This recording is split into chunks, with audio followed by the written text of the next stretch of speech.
Ahojte, vítame vás v našej relácii, predstavujeme vám. Dnes vás bude sprevádzať Sofia a Veronika. Ako už hovorí náš názov, chceme vám niečo predstaviť. Tento raz to bude misijný koláč. Veronika, ty vieš, čo je to misijný koláč? Viem, ale radšej sa opýtame pani učiteľky Balajkovej.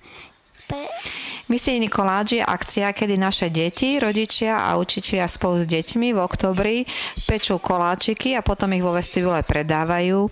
Tento rok sme vyzbierali 649 € spolu s materskou školou. Ďakujeme všetkým, ktorí na tento projekt prispeli finančnou čiastkou. Veronika, a ty si sa nejak zapojila do misijného koláča? Áno, kúpila som si koláčky a veľmi mi chutili. A ja som si niektoré kúpila, ale viac by ma zaujímalo, kam tie naše vyzbierané peniaze pôjdu. Preto sme si zavolali vzácneho hostia.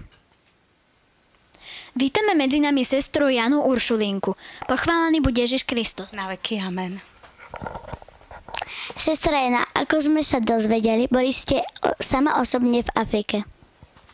Áno, bola som v Juhoafrickej republike a v Botswane, čiže v 2 afrických krajinách. Navštívili ste aj nejaké školy? Bola som v rôznych školách. V školách chudobných, v provincii Limpopo, v provincii KwaZulu-Natal, ale aj v školách v meste, v Johannesburgu a v Krugersdorpe. Ako sme sa dozvedeli, na našej škole prebiehal misijný koláč. Práve tieto peniaze išli na Afriku. Vedeli by ste nám o tom povedať niečo viac? Veľmi rada. S bratmi Maristami naše sestry Uršulinky majú nadáciu práve na podporu vzdelávania, lebo v chudobných oblastiach je veľa detí, ktoré nie sú zaregistrované, čiže tým pádom ani nechodia do školy. Žijú vo veľmi, veľmi chudobných podmienkach. A tieto peniaze by sme chceli využiť v prvom rade na ich registráciu, aby sa o nich vedelo.